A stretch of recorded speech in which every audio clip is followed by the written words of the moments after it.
나의 주님께 찬양 드리며 그 크신 사랑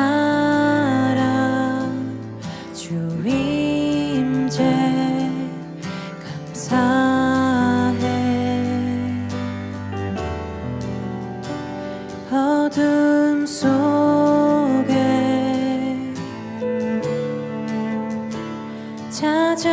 찾아오셔서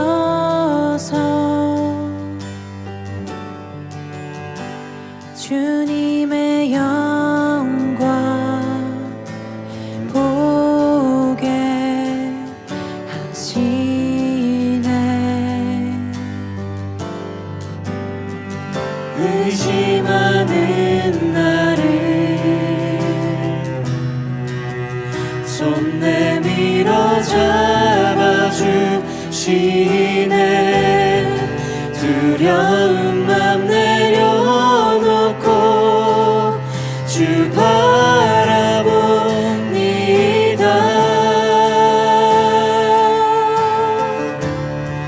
주님을 보게 하소서. 나를 붙드소서. 내 뜻과 내 생각 내려놓고 주님 앞에 나 엎드려 주의 음성 기다리니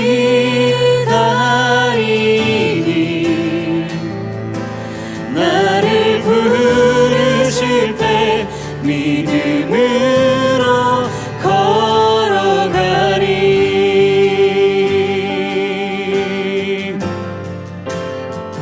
의심하는 나를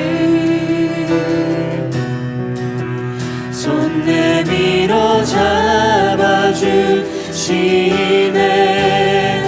두려운 맘 내려놓고 주 바라봅니다.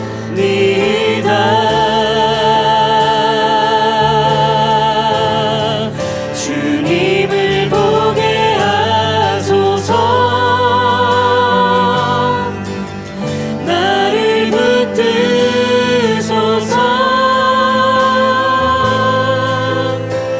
내 뜻과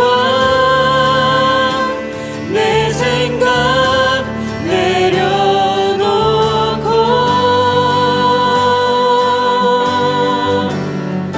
주님 앞에 나 엎드려 주의 음성 기다리니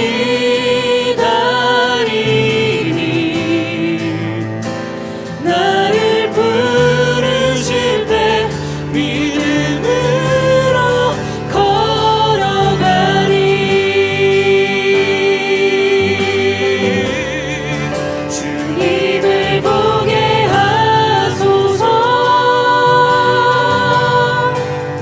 나를 붙드소서.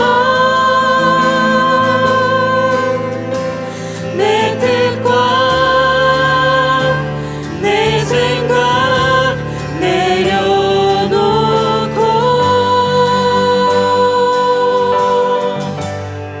주님 앞에 나 엎드려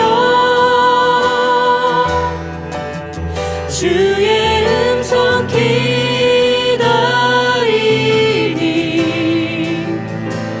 나를 부르실 때 믿음으로 걸어가리.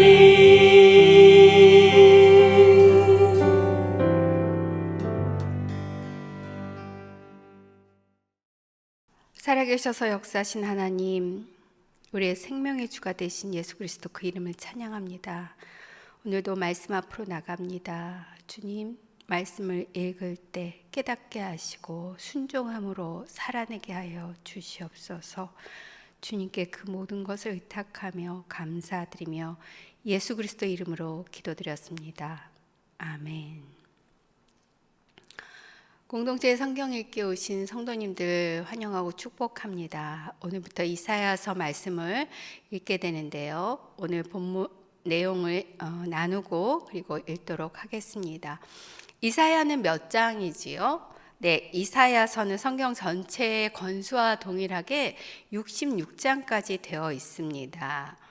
1장에서 39장으로 먼저 나누면요, 복음의 핵심으로 예수 그리스도의 구원과 심판에 대해서 말씀하고 있고요, 40장부터 66장까지는 복음의 실체로 예수 그리스도의 그 새 하늘과 새 땅을 말해주고 있습니다. 그래서 이사야서의 전체 제목을 거룩한 시 예수 그리스도 이렇게 한번 붙여봅니다. 이사야서는 신약에서 구약 성경 중에 시편과 함께 가장 많이 인용한 책 중에 하나입니다. 이사야는요, 주전 8세기에서 7세기의 선지자이지만 신약의 시대 요한계시록까지 창조에서 종말에까지 바라보고 있습니다. 그래서 이사야를 깊이 이해하면 신구약이 뚫린다고 하기도 합니다. 또 당시 현실 속에 백성들에게 선포한 것으로요, 당시에는 불안한 시대였고 또 그 시대적 상황을 잘 알면 이사야서 말씀을 통해서 우리에게 주시는 하나님의 말씀을 잘 알 수 있게 됩니다. 이사야의 의미는요, 여호와께서 구원하신다, 그가 구원하신다, 그런 의미를 갖고 있습니다. 그래서 전체 핵심 메시지는 하나님의 백성을 구원하신다라는 것으로 우리가 볼 수 있습니다. 이사야 선지자는요, 왕국 출신으로 나라의 회복에 대한 내용을 많이 담고 있고요, 므낫세 왕 때 순교했다고 전해집니다. 이사야서는 장차 이 땅에 오실 메시아에 대한 예언의 책이고요, 그러므로 예수 그리스도를 통한 하나님의 구원에 그 초점을 맞추고 있습니다. 그래서 구약의 복음서라고도 얘기합니다. 이사야서는요, 크게 복음의 핵심과 복음의 실체 이렇게 구분할 수 있습니다. 복음의 핵심이라는 것은 무엇입니까? 그 복음의 핵심은 바로 예수 그리스도이고요, 그분을 통한 구원과 심판으로 하나님의 공의, 회개가 강조되고 있습니다. 또 복음의 실체는 예수 그리스도와 영원한 천국, 새하늘과 새 땅에 대한 내용으로요, 그래서 구원, 소망, 자비, 용서, 회복에 대한 메시지를 담고 있습니다. 선지서가 들려지는 그런 시대는요, 참 어려운 시대라고 볼 수 있습니다. 그 어려운 시대를 어떻게 이겨나가야 되는지 말씀하고 있다고 볼 수 있습니다. 그래서 선지서의 결론은요, 죄에 대한 심판을 또한 얘기하기도 합니다. 결국 성전이 무너지고, 성전은 이스라엘 백성의 정체성의 중심이잖아요. 그 성전이 무너지고 바벨론 포로가 될 것이라고. 이것은 무엇입니까? 이것은 바로 심판의 결과라는 것이죠. 그러나 다시 돌아올 것이라고. 왜요? 하나님의 구원 약속 때문에 바벨론 포로에서 돌아오게 될 것이고, 결과적으로 고레스 칙령을 통해서 바벨론 포로에서 다시 돌아오게 되죠. 그리고 돌아와서 성전을 재건할 것을 말씀하고 있습니다. 이사야서는 예수님의 탄생과 또 하나님의 구원 약속이 예수 그리스도를 통해서 성취될 것을 말하지만, 그러나 교만한 자들은 복음을 들어도 깨닫지 못하고 예수 그리스도를 보아도 알지 못한다는 것입니다. 이사야서 1장 1절은요, 유다 왕 우시야, 요담과 아하스와 히스기야 시대에 아모스의 아들 이사야가 유다와 예루살렘에 관하여 본 계시라, 이렇게 시작하고 있습니다. 선지자 이사야는요, 1장 1절에서 말씀처럼 우시야, 요담, 아하스, 히스기야 왕 이 시대까지 60여 년간 사역을 했습니다. 이때 남유다의 백성들은요, 형식적인 종교 행위와 또 우상 숭배에 대한 죄를 짓고 있었습니다. 이것들을 지적하고 말씀하고 계신 것이죠. 이사야서 1장 3절에 보면 이렇게 나와 있습니다. 소는 그 임자를 알고 나귀는 그 주인의 구유를 알건만은 이스라엘은 알지 못하고 나의 백성은 깨닫지 못하는도다. 동물도 다 아는데 심지어 나의 백성 이스라엘 백성들은 나를 알지 못한다는 거예요. 이 하나님의 이스라엘 백성들을 향한 탄식 소리가 그렇게 들려지고 있는 것이죠. 소도 그 임자를 알고 나귀도 그 주인을 아는데 하물며 사람인 이스라엘 백성들은 자기를 택하시고 노예에서 해방시켜 주신 하나님을 외면하고 우상을 숭배하면서 양다리를 걸치는 그런 모습을 보시고 하나님께서 분노하십니다. 하나님은 짐승만도 못한 이스라엘 백성들을 책망하십니다. 또한 하나님 앞에 헛된 재물을 가져오지 말라고 하시면서 이 재물은 내게 상달되지 않으며 너희는 마당만 밟고 있을 뿐이라고 경고하시지요. 이스라엘 백성들이 하나님과 우상 사이에서 양다리를 걸치는 신앙을 책망하시면서 분노하고 계시는 것을 보게 됩니다. 이에 대한 하나님은요, 거룩한 시인 예수 그리스도가 우리 마음밭을 뚫고 들어오시겠다고 말씀하고 계십니다. 남유다 아하스 왕 때 아람과 북이스라엘 동맹을 맺고 공격해 옵니다. 이에 하나님은 임마누엘의 한 징조를 통해서 구원을 약속하십니다. 이사야 7장 14절 말씀인데요. 처녀가 잉태하여 아들을 낳을 것이요 그의 이름을 임마누엘이라 하리라. 이 말씀은 장차 메시아가 이스라엘을 오실 것을 예언한 말씀입니다. 그 이후 아수르에 공격해도 동일하게 임마누엘의 구원을 선포하는 것을 보게 됩니다. 이 임마누엘의 구원은요, 바로 다윗과의 맺은 절대 언약 때문입니다. 우리에게 언약하시고 그 언약을 성취하시는 하나님은요, 우리 가운데 오셔서 우리와 함께 하시는 임마누엘의 하나님이십니다. 이사야서는요, 앞에서도 설명한 것처럼 구약 성경 전체에서 메시아를 가장 선명하게 잘 보여주는 책입니다. 이사야 7장에서는요, 그리스도의 탄생에 대해서, 또 이사야 53장에서는 메시아의 죽음에 대해서, 또 65장에서는 예수 그리스도의 재림의 완성으로 이루어질 새 하늘과 새 땅에 대해서, 그래서 복음의 실체를 드러냅니다. 이 복음의 실체이신 예수 그리스도는요, 바로 우리의 죄악을 구속하기 위해서 오신 메시아이시고, 이사야서는 예수님의 탄생과 하나님의 구원 약속이 예수 그리스도를 통해 성취될 것을 말씀하고 있습니다.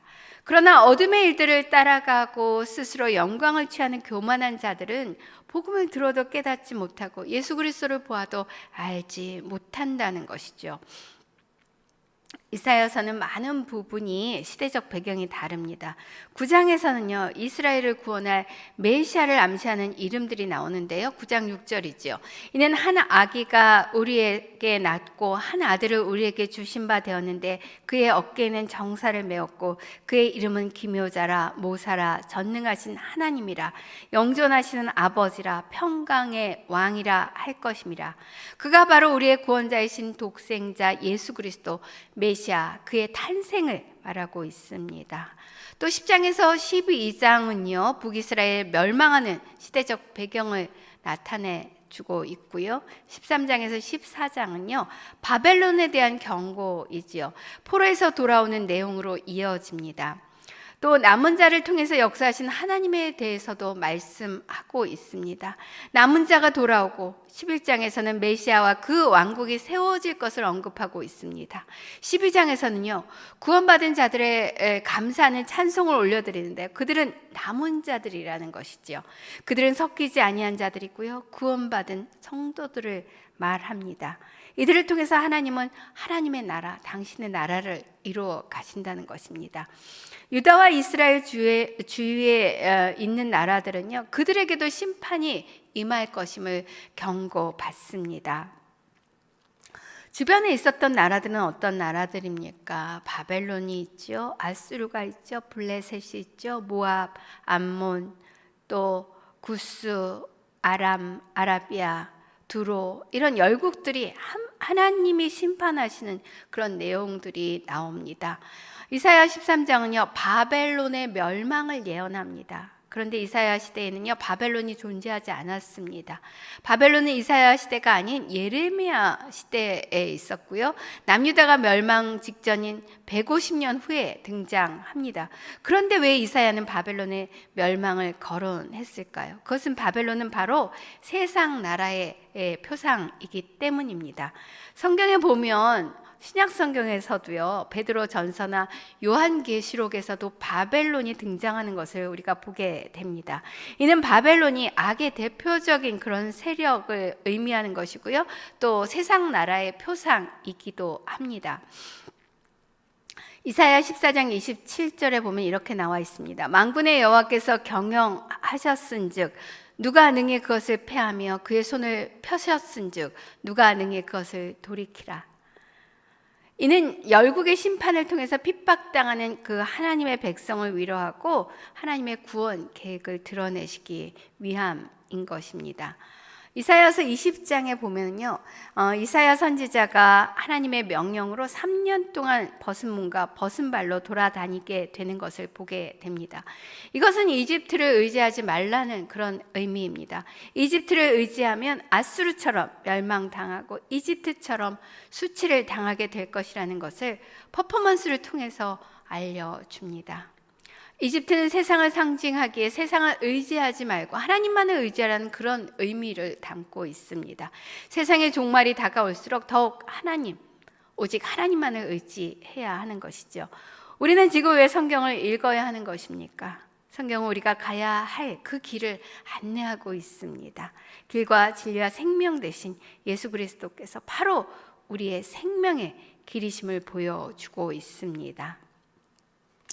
21장에서 바벨론과 에돔, 예루살렘에 관한 그런 예언들, 그리고 23장에서는 두로의 심판에 관한 예언이 이어집니다.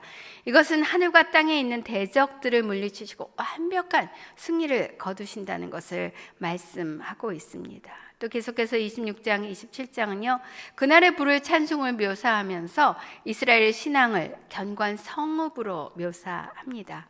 28장은 에브라임, 북이스라엘 다른 이름이기도 한데요, 에브라임의 교만을 나무라고 계시고요.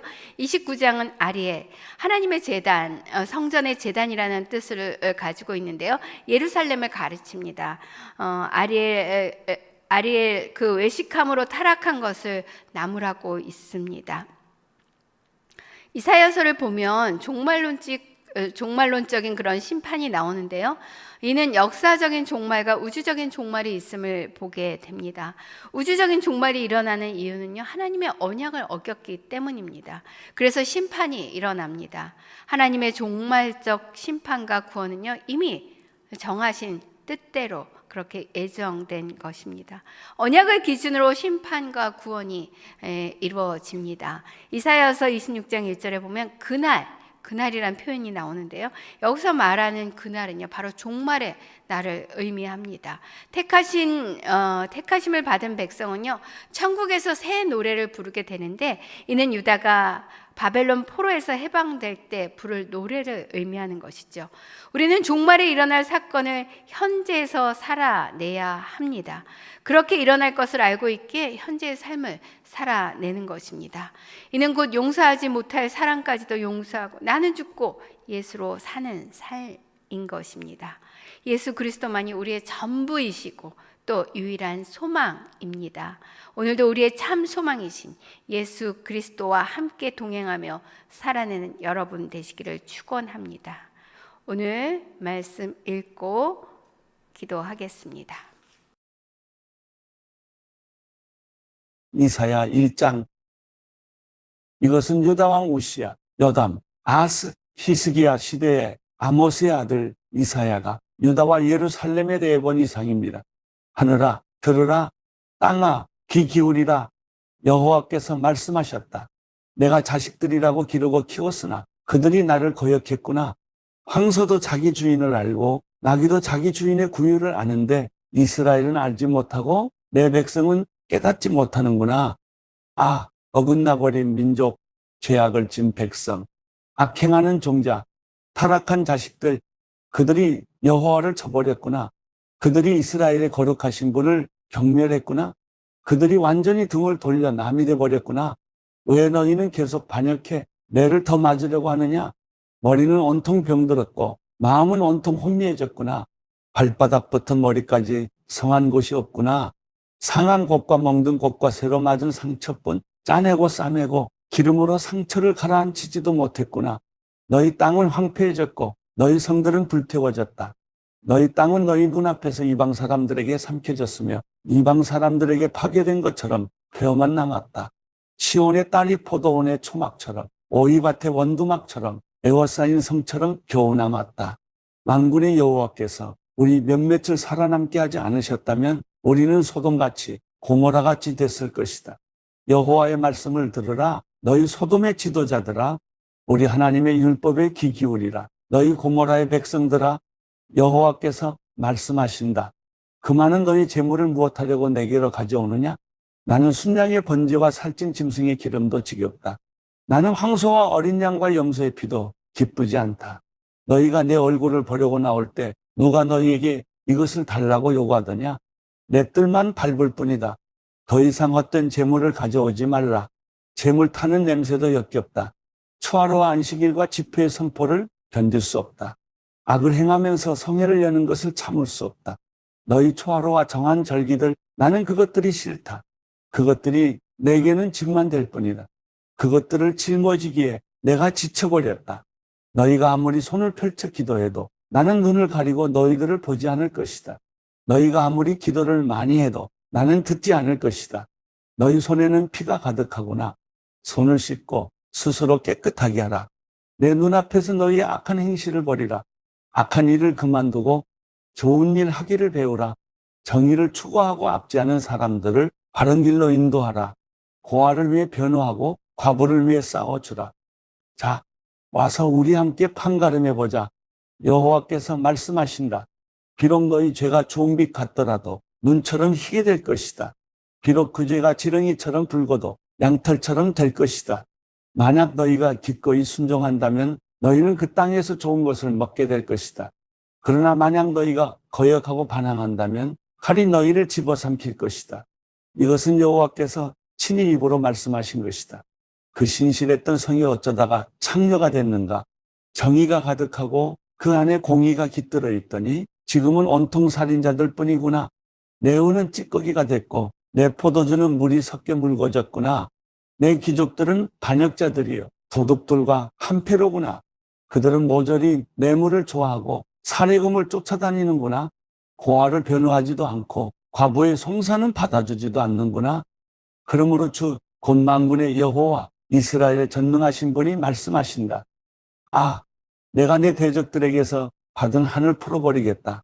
내 원수들에게 안갚음하겠다. 내가 내게로 손을 돌려 내 찌꺼기를 녹여 깨끗하게 하고 내 모든 불순물들을 걷어낼 것이다.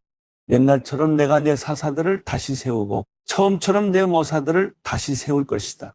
그런 후에야 너는 의의 도성, 신실한 고을이라고 불릴 것이다. 시온은 정의로 구속함을 얻고 돌아온 사람들은 공의로 구속함을 얻을 것이다. 그러나 반역자들과 죄인들은 함께 부서질 것이며 여호와를 저버린 사람들은 멸망할 것이다. 너희가 쾌락을 일삼던 상수리 나무 때문에 부끄러움을 당할 것이며 너희가 선택한 그 동산 때문에 수치를 당할 것이다. 너희는 잎사귀 마른 상수리 나무처럼 물 없는 동산처럼 될 것이다. 강한 사람은 산 부스러기가 되고 그가 한 일은 불티가 될 것이다. 또한 이 둘이 함께 불에 타는데도 아무도 그것을 끌 수 없을 것이다.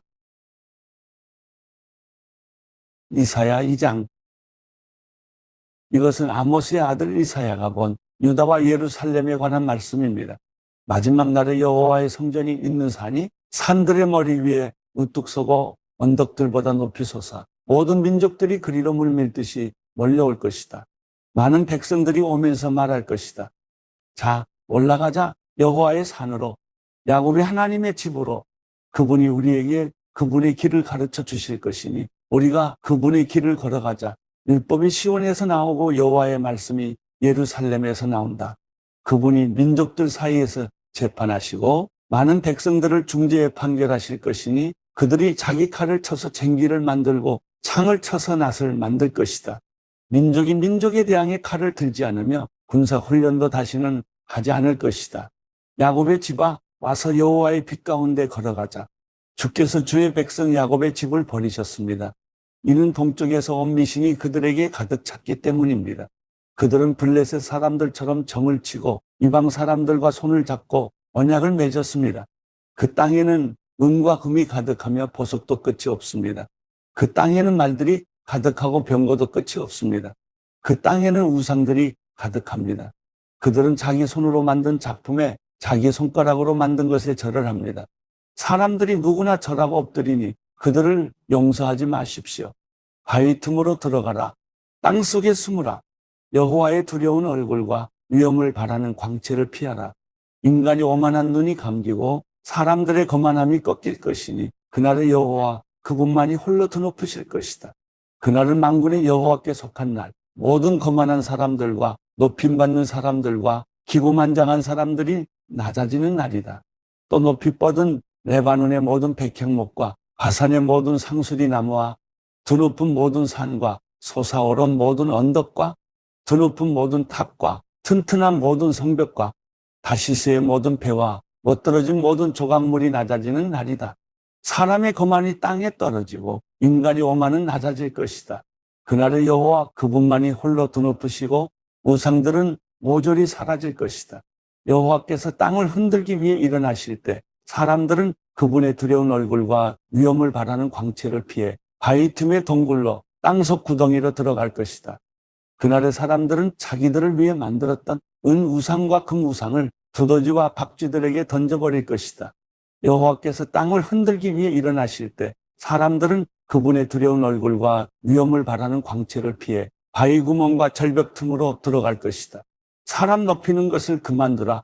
그의 숨이 코에 붙어 있으니 뭐가 그리 대단하겠느냐. 이사야 3장. 보라, 주 만군의 여호와께서 예루살렘과 유다에서 그들이 의지하는 지팡이와 막대기 곧 그들이 의지하는 모든 빵과 모든 물을 치워버리신다. 영웅과 전사, 재판관과 예언자, 점쟁이와 장로, 50부장과 귀족, 모사, 솜씨 있는 장인과 주문을 외는 마법사를 치워버리신다. 내가 철부지들을 그들의 우두머리로 세우고 장난꾸러기들이 그들을 다스리게 할 것이다. 그래서 백성들이 서로서로 억압할 것이다. 어떤 사람은 자기 동료에게 거칠게 대하고 젊은이는 노인에게 버릇없이 대하고 천박한 사람은 존경받는 사람에게 무례하게 대할 것이다. 어떤 사람은 자기 아버지 집에서 자기 형제 하나를 붙들고 이렇게 말할 것이다. 내게는 겉옷이 있으니 우리의 우두머리가 되다오. 이제 이 폐허 더미가 내 손 안에 있다. 그러나 그는 바로 그날에 이렇게 소리 높여 말할 것이다. 나는 의사가 아니다. 내 집에는 빵도 없고 겉옷도 없다. 그러니 나를 이 백성의 우두머리로 세우지 마라. 그렇구나. 예루살렘이 휘청거리고 유다가 쓰러지는구나. 이것은 그들이 말과 행동으로 여호와께 반항하고 그분의 영광스러운 눈길을 무시했기 때문이다. 그들의 얼굴 표정이 스스로 대답해 주는구나. 그들은 소돔처럼 자기들의 죄를 숨기지도 않고 떠벌리고 다니는구나. 아, 그들에게 재앙이 있을 것이다. 그들은 화를 입어도 마땅하다. 의로운 사람에게 말하라. 그들이 행한 일의 열매를 그들이 먹으니 이거 얼마나 좋은가. 아, 악한 사람에게는 화가 있을 것이다. 그의 손으로 저지른 일이 그에게로 돌아가는 것은 마땅하다. 어린아이들이 내 백성을 괴롭히고 여인들이 다스리는구나. 내 백성아, 그들이 너를 엉뚱한 길로 이끌고 내가 걷는 길을 엉망으로 만들어 놓는구나. 여호와께서 변론하시려고 일어서신다. 그분이 백성들을 심판하시려고 일어서신다. 여호와께서 그분의 백성의 장로들과 우두머리들을 상대로 재판을 시작하신다. 내 포도원을 불태운 사람들이 바로 너희들이다. 가난한 사람에게서 약탈한 것이 너희들의 집에 있다. 너희들이 내 백성을 짓밟고 가난한 사람들의 얼굴을 맷돌질하다니 어떻게 그들에게 그럴 수 있느냐. 만군의 주 여호와의 말씀이다. 여호와께서 말씀하셨다. 시온의 딸들이 얼마나 고만한지 목을 길게 뻗고 다니면서 눈으로 추파를 던지고 종종걸음으로 걸어다니면서 발장신구를 차고 딸랑거리는구나. 그러므로 여호와께서 시온의 딸들의 머리 위에 딱지가 생기게 하실 것이다. 여호와께서 그들을 발가벗겨 은밀한 곳을 드러내실 것이다. 그날에 주께서 장식품들을 벗겨버리실 것이다. 발목 장식, 머리띠, 반달 장신구, 귀걸이, 팔찌, 너울, 머리 장식, 발찌, 허리띠, 향수병, 부적, 반지, 코골이, 연회복, 겉옷, 목도리, 손지갑, 손거울, 옷이옷, 머리수건, 면사포를 몽땅 벗겨버릴 것이다. 그래서 향기 대신 썩은 냄새가 나고 허리띠 대신 포승으로 묶이고 곱게 다듬은 머리카락 대신 대머리가 되고 우아한 옷 대신 삼배 자루를 걸치고 아름다움 대신 수치스러운 자국이 남을 것이다. 내 남자들은 칼에 쓰러지고 내 용사들은 전쟁으로 쓰러질 것이다. 시온의 성문들은 슬퍼하고 통곡할 것이며 남김없이 파괴된 땅으로 무너져 내릴 것이다. 이사야 4장. 그날의 7 여자가 한 남자를 붙잡고 이렇게 말할 것이다. 빵도 우리가 알아서 먹고 옷도 우리가 알아서 입을 테니 그저 당신의 이름으로 불리게만 해주십시오. 우리가 과부라는 비난만 받지 않게 해주십시오. 그날의 여호와의 어린 가지는 아름답고 영광스러울 것이며 그 땅의 열매는 이스라엘에서 살아남은 사람들에게 자랑거리와 찬미거리가 될 것이다. 그리고 시온에 남은 사람들과 예루살렘에 남아있는 사람들은 거룩하다고 불릴 것이며 예루살렘의 생존자로 모두 기록될 것이다. 주께서 시온의 딸들의 더러움을 씻어 주실 때 심판의 영과 불의 영으로 예루살렘의 피를 닦아내 깨끗하게 하실 것이다. 그러고는 여호와께서 시온산이 서 있는 모든 지역과 그곳에 모인 사람들 위에 낮에는 구름과 연기를 밤에는 불꽃과 밝은 빛을 만들어 주실 것이다. 그렇다. 그것은 모든 영광 위에 펼쳐진 덮개가 될 것이다. 그 초막은 한낮의 더위를 피할 그늘이 되어줄 것이며 폭풍과 비를 피할 피난처와 은신처가 되어줄 것이다. 우리의 길과 진리와 생명 되신 예수 그리스도 그 이름을 찬양합니다. 주님이 보여주신 그 생명의 길로 우리가 날마다 나아가는 자 되게 하시고 우리의 심정 중심이 주님께 확정되어 날마다 주님과 동행하는 삶 되게 하여 주시옵소서. 주님께서 인도하신 그 삶, 말씀을 따라가며 사는 삶 되게 하여 주시옵소서. 이 모든 것을 올려드리오며 이제는 우리 주 예수 그리스도의 그 크신 은혜와 하나님 아버지의 끝없는 사랑과 성령 하나님의 감동, 교통, 역사심이 생명의 근원 되신 예수 그리스도로 따라가며 주님 그 말씀 앞에 순복하며 살기로 결단하며 예배하는 성도들 머리 위에 그 가정과 공동체 알터 가운데 주님의 몸된 교회 가운데 이 나라 이 민족 가운데 영원히 함께 하시기를 간절히 축원하옵나이다. 아멘.